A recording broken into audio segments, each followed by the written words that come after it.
It's June 25th, 2017. You're listening to the Fancy Ramen Podcast. I'm Neil. I'm Omake! Cookie. And I'm Scott. Yeah, that was a great start. It's starting to be me. a bad habit for you, yeah. I don't know if we'll have an Omake this week. Probably not. The Omakes have kind of died. This is going to be a little more Omake than usual, isn't it? Well, yeah, that's kind of the nice thing because, granted, there's been some news to talk that has happened since E3, but we're not overloaded with shit to talk about like we were last week. But I guess it might be as good a time as any just to say if there's anything you feel like talking about in regards to E3 or games we saw during E3, now is the time to do so.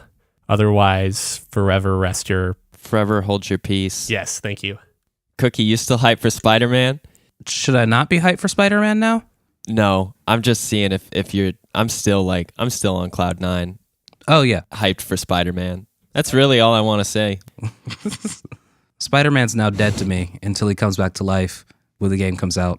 Yeah, oh yeah, that's right. You have that very selective attention span. Correct.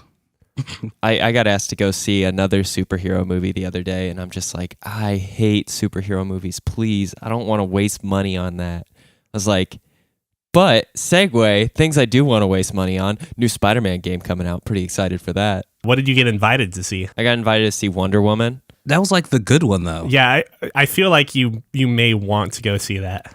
Or you may Seriously? need to. Yeah, that's the top DC movie. Period. Ever. Yeah. No, you gotta... Unfortunately, Scott, you gotta go see that movie. I'm sorry. Damn it. I'm sorry to do that to you. Now you gotta go see it alone. It's probably good that I brought it up. No, it's not too late. I don't think it's too late. I could still do it. Because I don't think they've gone to go see the movie yet either. So... Because they were so distraught when Scott was like, fuck your movie, guys. The best part is when Scott goes and sees it, he can be our gauge for whether or not we need to see it too. I've already seen it. Oh, is it really good then? Oh my God, yeah. Okay, then maybe I'll need to go see it. Okay. Yeah. I guess I will go see it. Too bad I missed the Alamo Drafthouse viewing. That was all women. Oh. Man, I miss the Alamo Drafthouse in general. Do you not have one in Montana? No. No, the Alamo Drafthouse is relatively rare as far as like cities that it exists in. I could have swore that there are at least a couple dozen total right now. Now, granted, There are, I guess certainly not in 24 towns of with them. populations under 100,000 people. Yeah, exactly. And with 24, it's not going to be in every state at that point, huh? No, they can make it work. We just have to build them on state borders. Yeah, they need to put one right in Yellowstone National Park. Then we can share one with Wyoming. This sounds like a terrible idea when Yellowstone eventually blows up from the active volcano below it. But all the businesses that already exist there, you'd say were a terrible idea then, right? Yeah. Like I wouldn't move to Yellowstone for that reason. Well, if you live in the Midwest, you're already too close, I think, is the issue. You're absolutely right. So the next place I'm moving, I'm going to basically figure out a place with the least amount of Death? Of natural disasters, and also away from strategic points that would eventually get nuked by the Russians or Chinese. So you're staying here. Neil's moving to Antarctica. I need to move from here because we have Offit, and this is like we also have something further out west. But there's a base in every state, Neil. But there's going to be a less you important may not know base about someplace. it, but there always is this one. Is because this is pretty middle of the country. How do we get into that Fallout 4 vault? Like the one that doesn't have terrible social experiments. There's one that doesn't? Yeah, there's one single one used as a control, if I'm not mistaken. Or a couple. Yeah, and I'm pretty sure that control vault would either be near California or it would be near, DC? Like on the East Coast? Thus you have drowned. You have now drowned. Yeah, it's on underwater. the East Coast, I think. It's the one with the Gek. Great. All right, you know what? Before we finish our conversation on E3, I wanted to bring up one game that I totally feel bad for missing that was showcased at the Microsoft conference called The Last Night. Get dark. Nope, sorry. Get wrecked. Yeah. And that's Night, Night, not Knight in armor. real quickly, just wanted to say that this was one that, as far as I can tell, is going to be an Xbox console exclusive, and it does look really cool. It will also be on Windows, but yeah, it looks real good. So for those who don't know, I'm going to describe it a little bit because I just kind of looked it up. It's got kind of this, is it 8-bit, 16-bit, 24-bit, 32-bit? I would call it pixel. It's a pixel art side scroller, Back to the Future-y, but you're using the neon powers in... Yeah, the shading and stuff, it is totally 3D, and the shading is, or maybe 2.5D, I guess you could say, but the shading looks fantastic. I kind of feel like this game is doing pixel in a way that a lot of developers currently ignore or just don't realize is important, where your backgrounds are actually hyper detailed and your characters, your sprites aren't necessarily as detailed, but that helps distinguish the two apart from each other. Granted, the hyper detail in the backgrounds, I think, obviously like more than anyone could have done at that point in time, especially when you factor in the lighting and the visual effects. But I'm a sucker for adventure games and adventure/platformer games, and yeah, it looks real cool. I'm a sucker for hookers. I'm really glad that you brought this up because I forgot all about it, but I remember, I think, writing it down on my notable games list when we were doing the E3, like, scouting, information gathering. It looks beautiful. It looks really cool. And it's got this, like, I don't know, it has the whole futuristic city vibe that's always really fun from an artistic perspective because it's super crowded. And so there's so much that they can do with their pixel art. And I definitely have to give a shout out to Keith, because he actually pointed this out to me after we did our Persona 5 spoiler cast, and I was like, oh shit, how did I miss this game? It looks solid. I think everyone saw Spiderman and just said, fuck it. Yeah, I forgot about everything else. Anyways, last call on E3. It happens. Yeah, things were shown. I'm literally deleting it from the docket right now.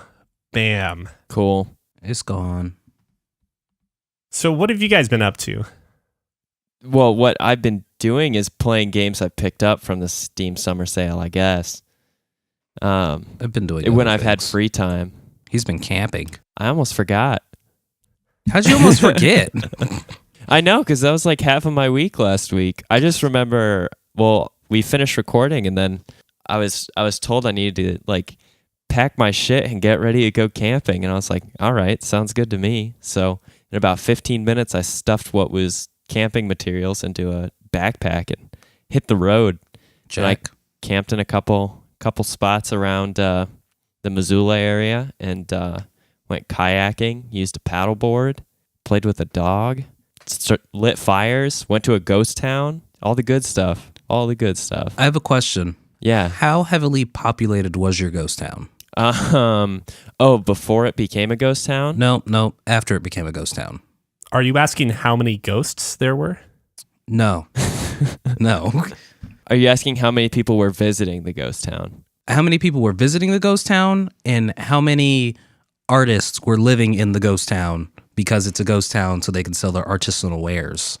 Oh, actually, there was nobody currently living in the ghost town, though apparently after it became a ghost town, there was someone who decided to run a bar in it for quite a while still.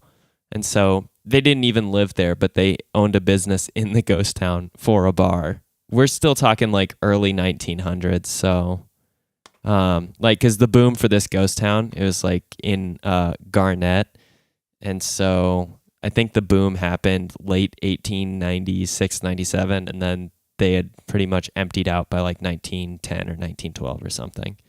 And so someone was like, I'm going to keep running the bar. This will work. There's no people around, but people will come. Spoilers, no one came. I don't know if anybody came. I didn't read that far ahead. So how many tourists were there?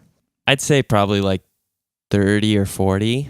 Oh, that's actually a pretty good ghost Spread town. out though. Like we didn't bump into many people while we were touring around because it was a big enough ghost town. But I mean, like there were a lot of people on the trails to the gold mines that they had. And then there were some people like just checking out different buildings than us at different times. And there were even some people camping nearby. So it was pretty cool. Only reason I asked is because I've been to a ghost town once. It was very heavily populated and very dense. It was in Arizona, and it was like, okay, You can't swing a cat without hitting a person. Which makes the whole ghost town vibe kind of dead. So it was basically a tourist attraction? Yes, that's why I asked. That's what it because sounds like. There were a bunch of like artist shops set up for the ghost town and a bunch of random stuff. There was a hotel that was on Haunted something or another show that was featured, that was inside the ghost town. It doesn't matter. Either way, it was stupid. I'm glad you had fun. That's probably why there were that many people there. That show aired and died like 15 years ago. Okay, so it wasn't like Ghost Adventures where it's the bro guy with the faux hawk. Holy fuck, it was Ghost Adventures. Never mind. That's still going on, I'm pretty sure. I don't know. And that's one of the more popular ones too, which I don't understand because that guy's just a fucking dick. If I felt like I had ghosts, I would not want Broforce going and screwing with my ghosts. Are you sure? Yeah, I'm positive. You've played Broforce, right? Oh, okay. Ignoring that connection, I would not mind having Bruce Willis-esque characters and Rambo-esque characters hanging out with my ghosts. Yeah, it'd be cooler than the Mohawk dude, is what it sounds like. Sounds like though, if I had like a vengeful ghost problem, I would want to send some douchey guy after the ghost, because then the ghost is pissed off with him, not me. But if you aggravate the ghost, like Faux Hawk leaves at some point in time, so now you're just dealing with aggravated ghost. You think I'm hanging around an angry ghost? I'm out of there. This is all pretty hypothetical because I've got a pretty high level of skepticism for any of the supernatural, including ghosts. Right. So this is why you're going to find yourself into like in some situation where you find the perfect house. This is after you get your 6-figure job. You find the perfect house in wherever the hell you end up landing. And you're like, well, this is great. And the realtor is like, well, it is this low priced because a family was murdered here. And there are some strange things that happen. And you're like, what? Yeah, that's bullshit. I'll take it. Yeah, obviously people are scared of ghosts, dummies. And then I buy the ghost house. I see what you're saying. This could work against me. Right. Exactly. I need to respect ghosts more. See, you can be skeptical. You just have to respect the possibility of the danger. The other thing too is probably I wouldn't buy a house that's rumored to be haunted because that means creaky stairs and all this other shit that I've gotta fix. You know, like let's say there is no ghost. People are still thinking there's a ghost, which means I've got mold or termites or some other shit I've got to deal with, and that's just as bad as a ghost. Wow, Scott that's very pragmatic of you, Scott. Very pragmatic, yes. Yep. Ghost towns. And ghosts. Yeah, so that's what I did this week before I realized the Steam summer sale has begun and started hopping in and buying a bunch of games. Before we get to that, Cookie, I hear you have some great news for us. I've been playing Steep. I also became a stockbroker. So okay, Steep, that's the one. Steep ended up working. That's great. You're a stockbroker now. Congratulations. Thank you. Does that mean you're gonna like help me get in on some inside trading? I don't have the right thing to give advice, so no.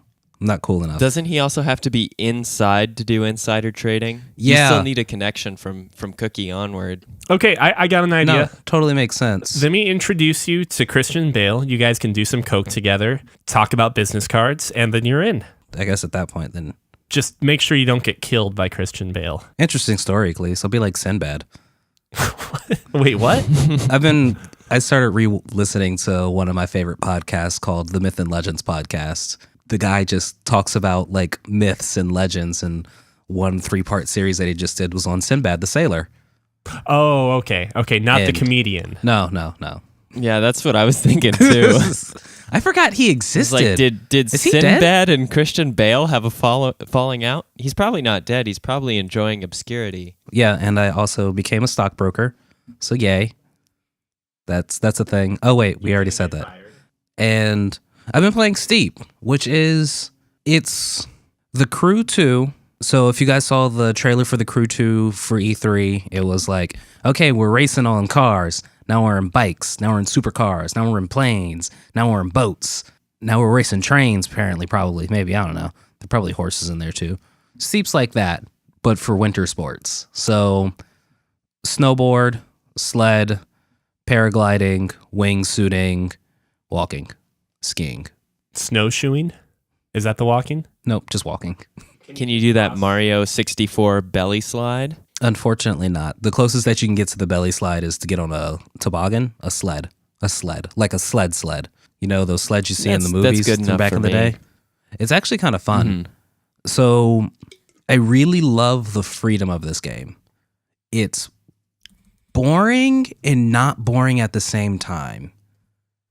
It's boring in the sense that there's not much to do unless you're purposely scouting out things to do. And it's not boring because they quite literally throw you on a mountain and you can choose how to get down the mountain. And it's kind of wonderful because you can be like, oh, I want to go here. And then you get dropped off by a helicopter and then you're going down the mountain. Then you stop and you're like, oh man, I passed it. And it's like 30 minutes west. So then you just get in your shoes and you start walking. Or you can also just take a helicopter there where you want it to go. Yeah. It's great, kind of. I'm 50-50 on it, honestly. First off, you bought this for the PS4, right? Correct. How much was the game? I think it was 20, 20? something like that. It was on sale. It was before the whatever flash sale's going on right now, but the flash sale before the flash sale. And I was like, oh, I can either get Steep or I can get that one game with the redheaded chick who's hunting mechanical dinosaurs. Oh, Horizon Zero Dawn. Or I can get Horizon Zero Dawn. That game looks really good still. And I almost grabbed Horizon Zero Dawn, Yeah. but then I saw that Steep was $10 cheaper. And I was like, okay, yeah. That was a good catch because even with the Steam Summer Sale that's currently going on. It's still $30. Exactly. Nice. Speaking of the Steam Summer Sale, what have you guys seen that looks particularly cool, interesting, or that you've already picked up? Neil has not done anything interesting this week. I have, although it'll be very topical to this stuff. Oh, So. okay. So things that I have picked up since the Steam Summer Sale has started. The Steam Stumble Sale in some cases. I just picked up UV1, Europa, something. Oh, you bought Europa Universalis? Yeah. Oh, you bought EU4, yes. Yes, I just purchased Europa I was playing that this morning. Universalis after hearing you guys talking about it and Neil telling me that if I play with somebody who's spent all the money on the game, I can play all the things that they spent the money on. Yeah, the DLC. Yeah, it's such a great thing to have one person who likes the game as, say, a single-player endeavor and will buy the DLCs, and then their friends like me who only play multiplayer can still benefit from that DLC, essentially. Or Exactly. can still experience it, I guess. So I spent a grand total of $9.99 on that game. I would recommend, well, maybe after the podcast, we should play some so you can get a feel for it. And if you don't like it, return it. That's a good idea. I'm just saying because this game is unlike any other 4X game if you haven't played one from Paradox before.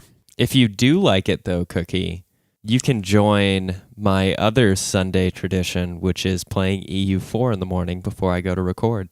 I'm down with that. I missed out on this week, but Yeah. it's been a fun Yeah, time. Neil missed out on this week, which is probably good because he didn't get drug into a war between essentially Eastern Europe, the Ottomans, and the Russians versus all of the much more powerful and rich Western Europe.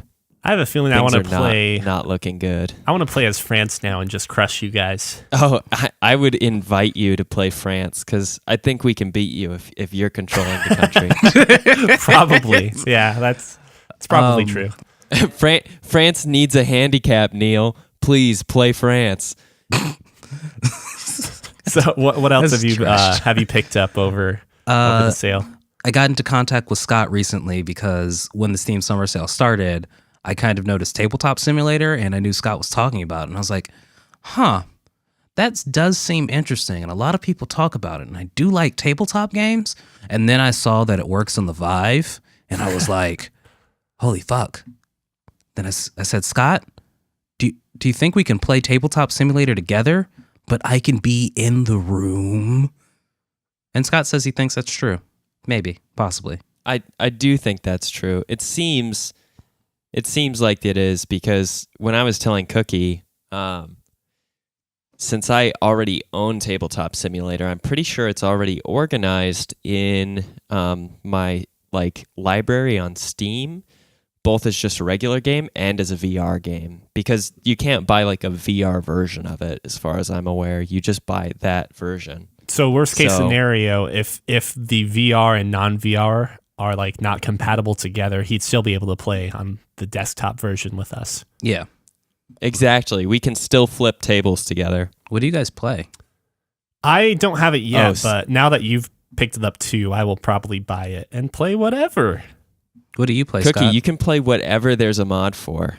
I used to play Secret Hitler on it before it came out in a actual physical edition. But I've played like chess with it. I've played cards. It's great. It's honestly a really, really cool thing. I've even seen that you can implement or utilize it for like building your own D&D campaign kind of stuff. It's super versatile. If there's a board game equivalent or if there is a board game that you can imagine and there's a mod for it, you can play it. I can play the Cones of Dunshire. I mean, if someone built the game, yeah. I haven't looked for that mod. There's a Kickstarter for it. It's like, is there? Sweet. It's like $500 for the box. For the box. Oh Jesus, that's more expensive than Dark Souls. Holy shit, we could potentially play Dark Souls when that mod gets made. As soon as I saw the Steam Summer Sale was going on, I went to my wish list and looked through on what I had in there to see if there was any good deals. And there actually were. There were quite a few.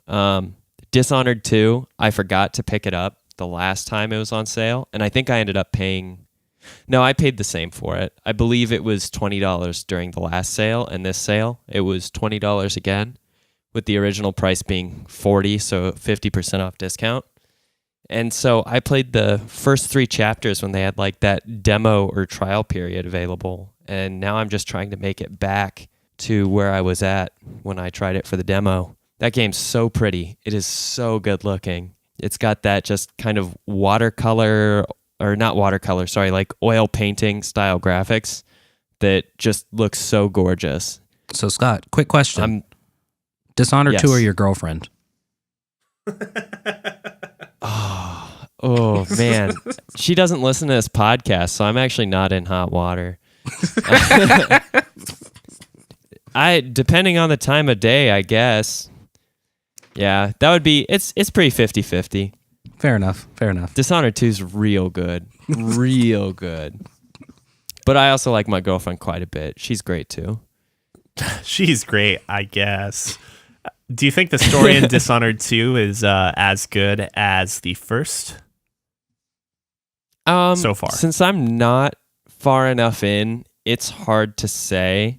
It's a little confusing because in Dishonored's DLCs, if I remember correctly, the main antagonist in Dishonored 2... Yeah, no, I remember now. I'm right. The main antagonist in Dishonored 2, you actually you eliminate that main antagonist in the DLC, the Knife of Dunwall, and then the Brigmore Witches, the second DLC. And that character is Delilah, and she's a really interesting character. Like, she made a great antagonist and I guess villain for when you played Dowd in the DLCs for Dishonored. But since she's back in 2, it kind of made my progress or what I did in Dishonored's DLCs for Dowd seem, I don't know, like there hasn't been a lore explanation yet for whether the DLCs were just like something that could have happened and didn't, or if they do have like a canon to some of the outcomes for the DLCs. And then, I'll find out how, even though I eliminated Delilah earlier, she came back into this second game. So I don't know. I'm a little confused about the story, but otherwise, it's pretty good. It's compelling so far, and it's got a really, really great setting and location. It's very like, I don't know. It's kind of like Spain or Morocco right now where I'm at. Just this seaside kind of island that's very bright and sunny, and it's got mountains and all this beautiful environment to kind of stare off into in the distance. So I'm loving this game. As far as gameplay, everything they did about it, they cleaned it up and made it better. I have no complaints about the gameplay. It is as like fluid and solid as it could possibly be. And I'd say the one thing that I was annoyed at first, I've gotten used to, but they had a lot more like voice dialogue for your protagonist, whether you play Emily or as Corvo. And at first I didn't like it, but actually I do kind of like the added like flavor or like character perspective, because it's not an RPG where you're playing, you know, some role that you determine. You are playing a fixed character, and I guess it adds some personality that I like now, but I found a little off-putting when I first started the game. And what other games have you picked up? Yeah, sorry about that. I just did a big word dump and then had to like still myself from my excitement. I also picked up Hollow Knight, which is just gorgeous. I'm thinking of it as kind of like a Dark Souls plus Bugs plus Metroidvania style gameplay. It's gorgeous. It looks really good. It's as pretty as Child of Light was when that came out. Yeah, that's true. I hope I've given Cookie enough time to figure out his other game. He doesn't care. That he purchased. He doesn't care What do you mean he doesn't care? about what other game he picked up. He's forgotten, and it's dead to him now. Oh, you're talking in the third. I get you. Yeah, he is talking in the third person. I was confused too. I was like, no, I'm very excited about my games. I wouldn't like to talk about Hollow Knight too much, only because I haven't played very much. I think I've fought 1 to 2 bosses, and they were very fun. And I like everything about it so far, but I can tell that I'm very, very early into the game. So there's not much I can say without getting some greater ideas at how the game's going to play as a whole. Like, I just got my first special ability, I guess, and it seems to me from the trailer and kind of how the environment's laid out that I'm going to be getting a lot more special abilities. So I'm not familiar with one of probably the core mechanics yet. Other Steam games you want to hear about? I just put down a little list of stuff that's on sale that's worth checking out. Yeah, we can bring up how The Long Dark is back on sale. It's much the chagrin of their fan base that posts to the Long Dark subreddit, which is honestly one of my favorite subreddits now, but those guys like to whine about a lot of stuff. And I get it. Like, there's plenty of things to whine about, but if one of them is complaining that the game is on sale because the developers said it wasn't going to be on sale again before the release of the story mode, I'm not sure I completely understand the complaint. It's just one of those things, like, if they want to go ahead and market their game on sale again to try and build a little bit more hype or user base right before they release, that's fine. But ultimately, they're offering the game at a discount, and so they're losing more money than if they would have made the game, you know, very appealing and interesting and sold it at the regular price. So I don't know. I don't see how people can get too upset about a game being available on sale unexpectedly. Because it's their game. It's their game, Scott. It's kind of like the whole, you know, we had to buy it at a higher price and we're mad now, boo, even though it was years ago sort of thing, I'm sure. It's also maybe a bit of that exclusive feeling or inclusive feeling that no longer feels inclusive or exclusive, whatever one actually applies to this. Yeah, I don't know. The sale's still not as good as, say, I picked it up on. When I bought it, it was $10, and now it's $14 from now the total price, which was $20 to $34.99. So you're paying about $4 extra to make up for the $15 price hike that occurred not too long ago. The game's awesome. Honestly, I could see myself even paying $30 for it at this point. So I'm not too sour about the price climb. I can see myself playing a lot of it still. So you're going to buy it for me as a Steam gift? If you want to play this game, I will buy it for you.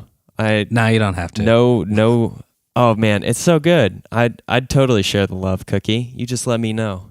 But yeah, that's a good deal. I think it's worth it, especially if you're interested in survival games, first-person survival games. It's probably the best one I've played in a very long time, and it's still an alpha, so I mean, it's ideally only going to get better. And they just had an update, so a bunch of stuff got kind of polished and cleaned up.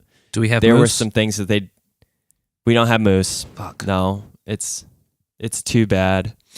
But who knows? We can always hope that Moose come at a later date. But they just had their faithful cartographer update, so they added maps and they added stone throwing, which was really nice. And they did a couple throw other a stone things before. You couldn't cast the first stone? No, you couldn't. You can throw a stone, stun a rabbit, and then break its neck, or just mercifully release it. But then the question persists: why did you throw the rock at the rabbit in the first place? Because the rabbit is a heathen, and you needed to cast the first stone. Correct. You need to show that rabbit who's boss, and to get off your lawn. Just shake your fist at Yeah. them. They won't come back. The Phantom Pain is $16 right now. Normally it's Gross. only $20, so it's like a 20% discount. But if you got a computer that can run it pretty well, I feel like that's a deal worth taking.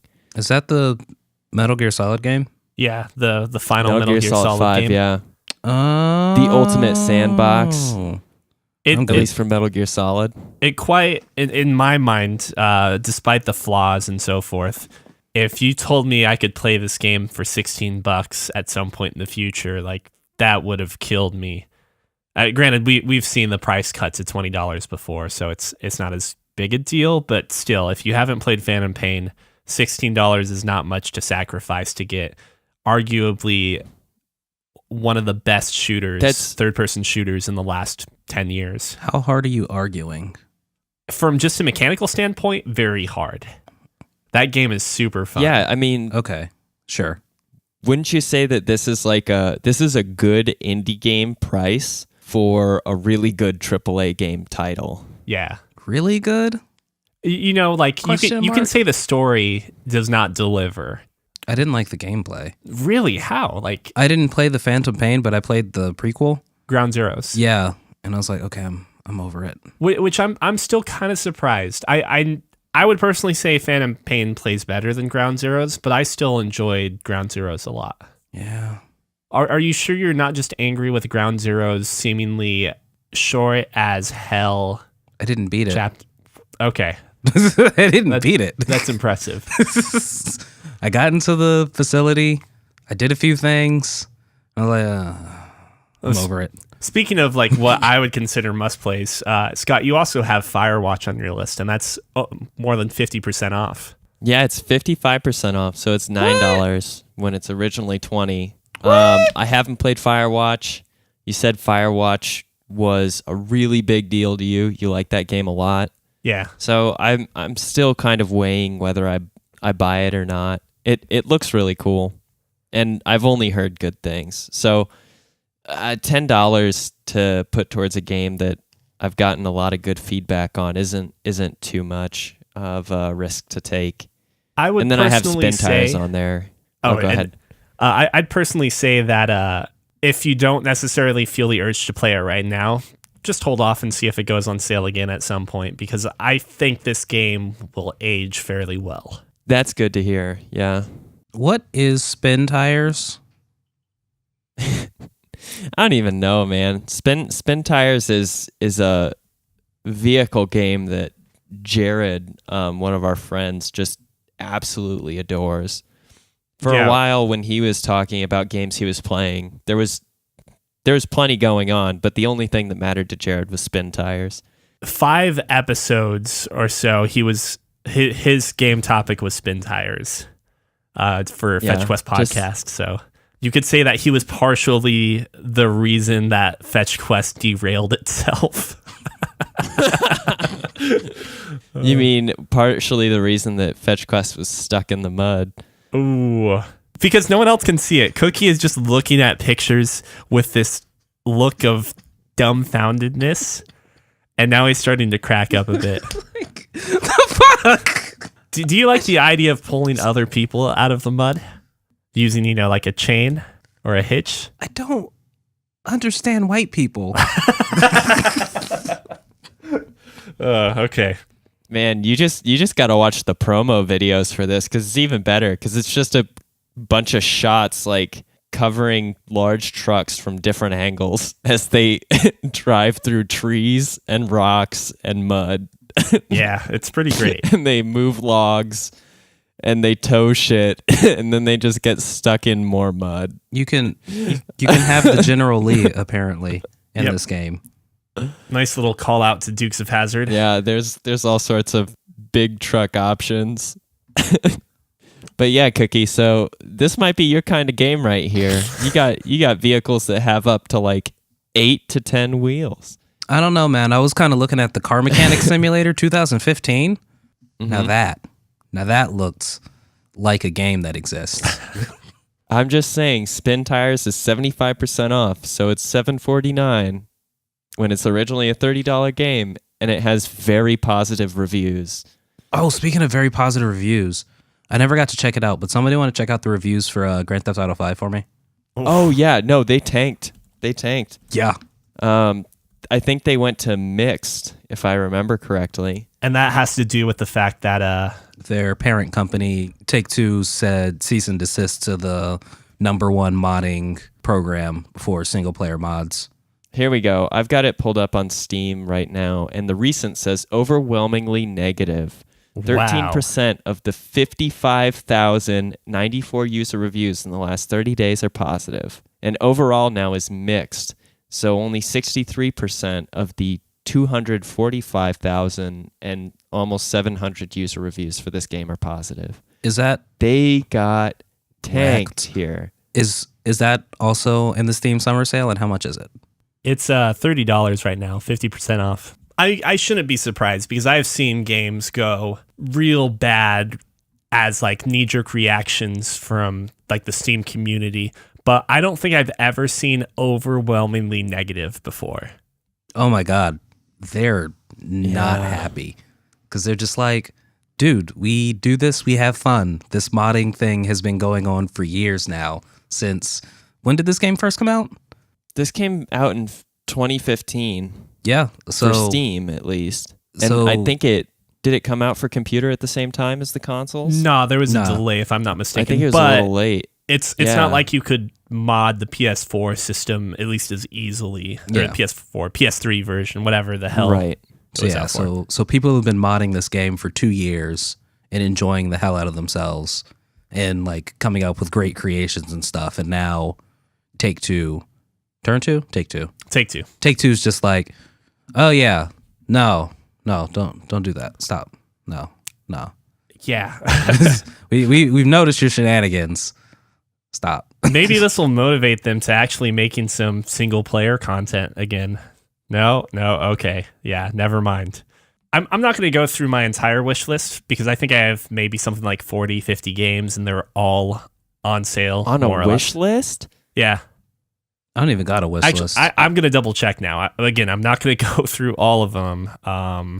I didn't know that there were that many versions of Hatoful Boyfriend. That's actually not on my wish list. I have 41 games. That's funny. And I count 4 games that are not on sale. What are those 4 games? Just out of curiosity. Well, actually, and that's the thing. Those are the games you've actually been wanting? They're not on sale on the wish list, but when I go into the game store itself, they're on sale. So that would be Kingdom Classic. I don't think that's actually the real title. I think it's just Kingdom. And that's on sale for $4.49 when it's normally $15. I don't know why it doesn't say it's sale on my wish list. And Dark Souls Prepare to Die, which is not on sale. It's still $20.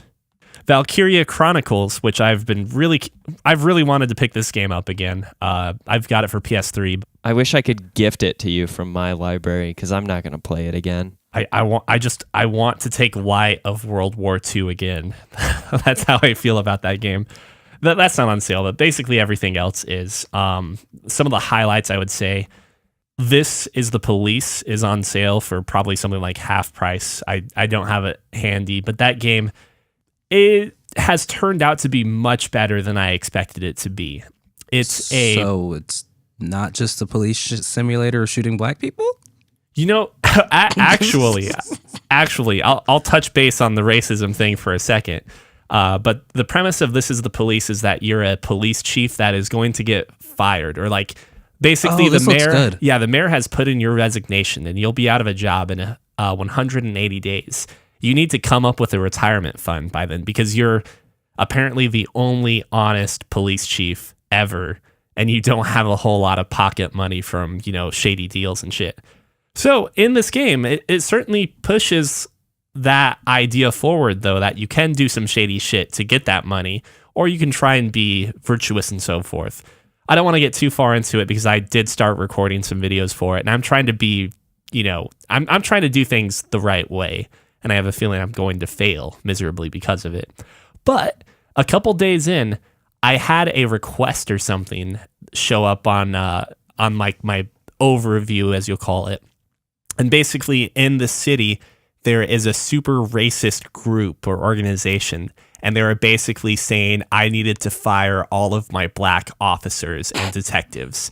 And like the game takes place at some point like a few decades ago, so it's not, it's not like completely unfounded. And it certainly feel like it was pushing that motive. And I'm just like, there's no way I'm doing that. For one, that's fucking racist. For the other thing, like I have some awesome black detectives and and police officers. Like if I get rid of all of them, not to mention the fact that I would have to fire them illegally because I have no cause to fire them, because that's a thing. I would lose like the best people on my staff. Like I can't do that to myself.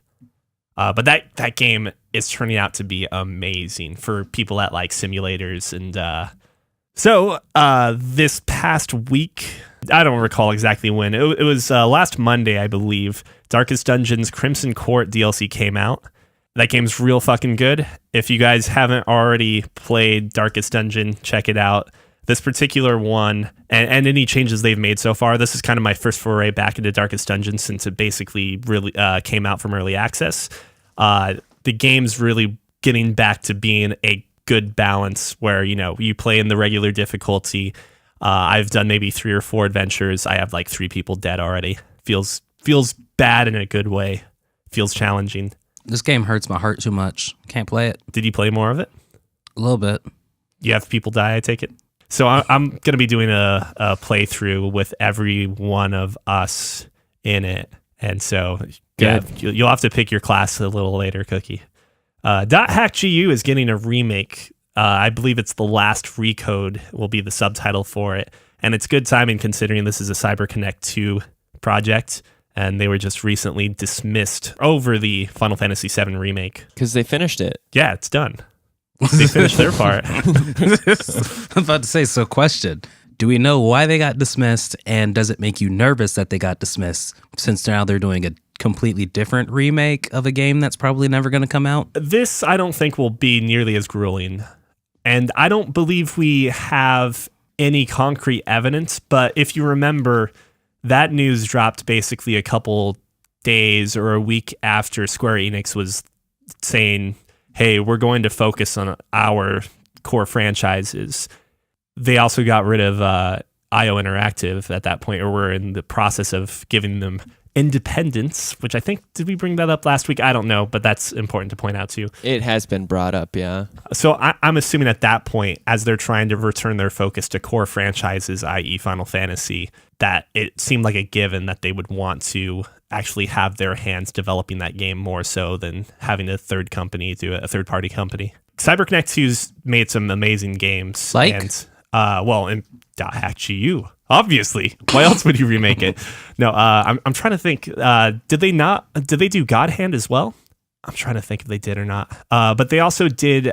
I'm completely blanking. But it was the Anime as Hell game where you're a god or a god-ish figure, and then you get betrayed. Like your family gets killed, and they put that on you. Are you talking about Asura's Wrath? Yeah, they made that game. Oh, holy shit. fuck! They made all the Shippuden They did do games. Asura's Wrath. Yep. Oh man, they did make those dumpster fires called Naruto. You're right. Okay.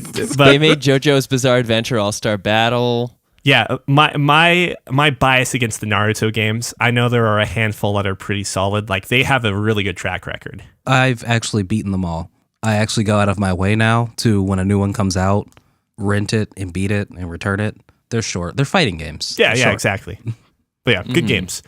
Nick's point, Call of Duty Modern Warfare Remastered will be sold separately soon.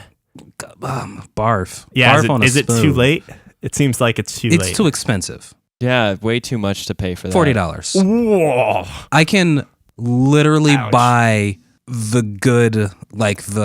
Call of Duty Infinite Warfare, Modern Warfare 4 remastered version, that bundle, I can buy that for $30.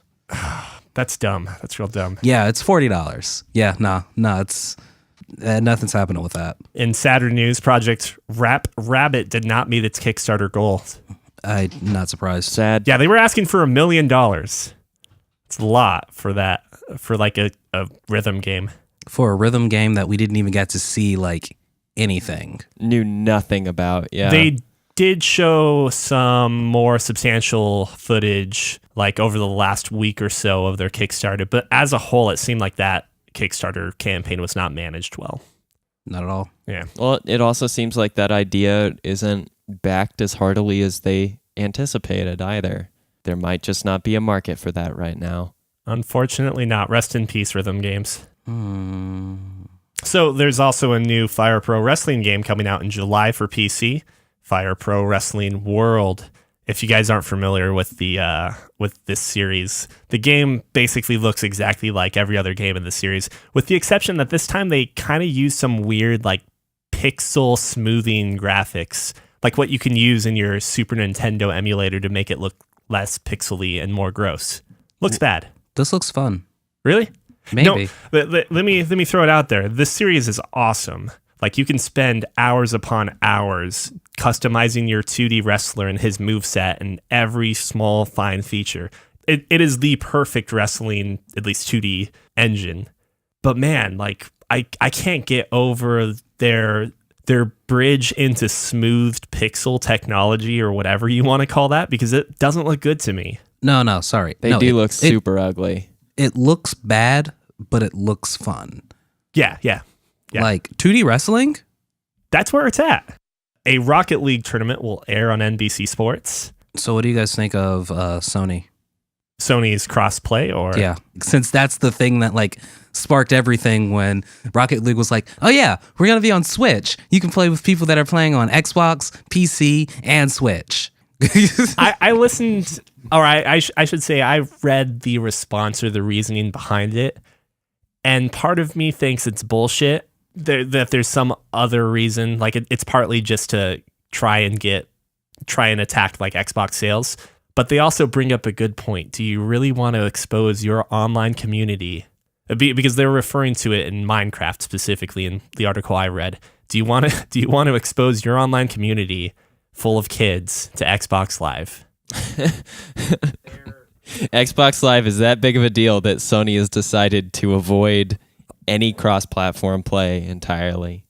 So I'll say it's not nearly as bad on PlayStation, mainly because everyone just sticks in their own corner, but it's still kind of bad on PlayStation. Well, right, but we on this podcast have talked about how bad Xbox it's is, the worst. I haven't been in that community since the 360, but it's the worst. Yeah, exactly. So I mean, when I read that, part of me was like, yeah, okay, I kind of understand now. Having played League of Legends for like 5 years, I kind of get what they're trying to say. I know what a toxic community is, but like, but you can do that with just certain things. With like, okay, crossplay works, but we're not going to have any kind of like chat functionality. Yeah, take out the audio, especially for Rocket League. You can shit talk with the directional controller commands with that D-pad, and that's fine. Like, at least no one's telling me to kill myself. They just say, "What a save" when I screw up. Like, I can handle that a little bit better. I actually think it's really funny the like ways that people get around fixed dialogue or fixed communication options in games to shit talk, because it's the same thing in Dark Souls. Like, you have a repertoire of just gestures that you can do, and so if you want to shit talk somebody, you at least have to be a little creative and funny with it, which makes the impact, like, it makes me feel less bad. It honestly often makes me laugh when I get shit talked like that, because it's just unexpectedly funny that they have to take that route if they really want to make me feel bad about something. The limitations that Dark Souls imposes upon chat or communication, I feel like empower the game further, What are those voice items that you throw or drop? Hello. Good job. Hello. Okay. So Thank you. Speaking of competitive airing esports or gaming, Summoners War just had their first World Arena Invitational tournament. Was that iOS game? Yeah, that you might have seen on Twitch recently. It was a shit fest. Like, I know a lot of like the YouTubers and streamers for Summoners War are like really talking up the event as being successful, and I'm sure it was from a financial standpoint, but the production was shit across so many levels. They haven't built a client to view these games properly. So what we saw on the screens or like over the stream was basically one of the players' games, like game screens, which, okay, so far so good. But in order to allow viewers to see what the other player had for moves, they just took their screen and moved it in so their bottom half of the screen was visible to see their attack icons. And then they would slide it back out when it wasn't their turn. So you would see the screen slide in and out, kind of like you're just moving it in OBS. It looked shitty. What? Yeah, exactly. That confusion. But superimposed iPad screens on your stream is all I'm saying. Not to mention too, they forced everyone, it seemed like every participant, to wear the same sponsored outfit. So everyone's wearing these god awful bright orange jerseys, and I'm like, this is what's going to happen in the future for prisons. Like, you are wearing future prison outfits. I sentence you to 15 years Summoners War. You must fall. And so, like, at the end of one of the matches, like, I could only get through one match, and at the end of it, they had the loser go through one of the solo things. Like, they call it running giants, but you just go through a solo dungeon, and everyone's like, yeah, he cleared it in 60 seconds. Oh my gosh. And I'm just... But he lost. Yeah, I know. I don't know, man. Okay. It's fucking weird. Okay, Pokemon Go, there's a new gym. So they recently took out their gym system for like 3 days and then reorganized it. Scott, did you get in the Go fandom? I'm too busy trying to get my Magikarp to jump to the moon. I played Pokemon Go for a while, and then I was like, God, this isn't for me because it's eating my battery to death. And then I went ahead and switched over to Fire Emblem Heroes when it came out. And then I never rolled a Takumi after like saving up 100 summoning orbs. So I ditched that, and I'm still just focusing on that Magikarp jump. I like your That's the only gumption. Pokemon that matters to me. Yeah, I stick it out. I give it one. I give it one game at a time on my phone. No, I like it. I just wanted to kind of mention that. Yeah, this is still going on apparently. What's the new gym system? There are badges. There's some other things that happened. Oh, damn, badges. Yeah, so there's actually like gym badges. They've got raids now. What? The fighting system's been shit. updated. It's like they decided to make the game good. It's like they decided to make a game. Yeah. I can't say anything. I haven't played Pokemon Go ever. Yeah. Diablo 3 has a new class, or is this... Coming out Tuesday. Super stoked. The Necromancer. A fan favorite from the Necromancer. old games. The only one I ever played in Diablo 2. Exactly. So now it's finally going to be in Diablo 3 next week. I think it's going to be $20, which I'm fine with for that. the DLC? Yeah, it's DLC. For one class? Mm-hmm. But they're integrating it in such a way that's the same as when they put the Templar in. Templar. I think it was, the Templar. Whatever his name is. Paladin? Templar. Doesn't matter. So basically, they're integrating it in such a way that it's seamless to the game itself. So even if you play the story mode, the Necromancer is going to make sense in that world as a playable character, like he's been in there since the very beginning, is what they say it's going to be like, at least. All I know is that me and all my friends are all running Necromancers, and we're just going to have a big party of 4 just Necromancers. Wait, is Diablo 3 not on Steam? It's Diablo. It's a Valve. Blizzard game. Yeah, Daniel. Blizzard, yeah. Yeah, that makes Yeah, sense. no, Steam's Valve, and Blizzard has their own Blizzard. client for all their games. Battle.net. Blizzard Entertainment or whatever. Battle.net, that's right. I don't know why I don't know this when I've played Heroes of the Storm and Overwatch, but Battle.net. Yeah. I just know it's that weird, like... it's that other client that you're forced to have on your computer. Exactly. On top of Origin. Yeah, Steam. next to Origin. Oh God. Yeah, in that folder that you keep in like the back of your computer. Steam's got that desktop position, and then every once in a while, when you feel like playing those other games, you open up your files and start digging around. I don't know how we can talk shit on Origin and not the Windows Xbox feature. Like I feel like that's just as cumbersome. Well, but that's a little more tucked away, and honestly, you're only playing It's that so for... tucked away, I forget I even have it. Exactly. Poor Halo Forge. Yeah. Seriously, though, I kind of want to watch Yoshihiko and the Demon King's Castle with you guys. Right, that's right. This is like a parody on fantasy. For those of you that do not have our access to our Slack, this is a parody on like the fantasy genre, a live action TV series in Japan. That seems really good so far from the clip I watched. It's Monty Python, but Japanese. Quest for the Holy Grail specifically. Yes. Monty Python. Yeah. Not to be mistaken with like the more modern, contemporary Monty Python themed humor. But yeah, I would be down with watching it. I would say that It's not an anime. I'm sorry. No. That's perfectly fine. I'm down with watching it. Do we want to schedule do you know how many episodes there are?